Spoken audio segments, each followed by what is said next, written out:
হেই everyone, আজকে 9th December.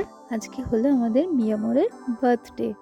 তো এই আমার নিজের বার্থডে ভুলে গেলেও কিন্তু মিয়ামোরের বার্থডে কোনো দিনই ভুলি না। তো সকালবেলা উঠেই আমি উত্তরপাড়ার মিয়ামোরের আউটলেটে চলে এসেছিলাম। আজকে মিয়ামোরের 33rd বার্থডে।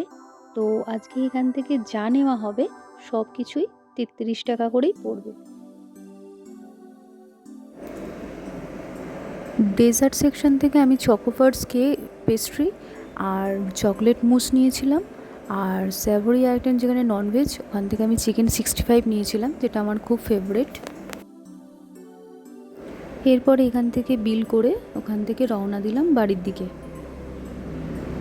এই যে আমার নেওয়া কমপ্লিট। ভিডিওটা ভালো লাগলে লাইক, কমেন্ট অ্যান্ড ফলো করে দিও, পারলে সাবস্ক্রাইবও করে দিও। Bye bye.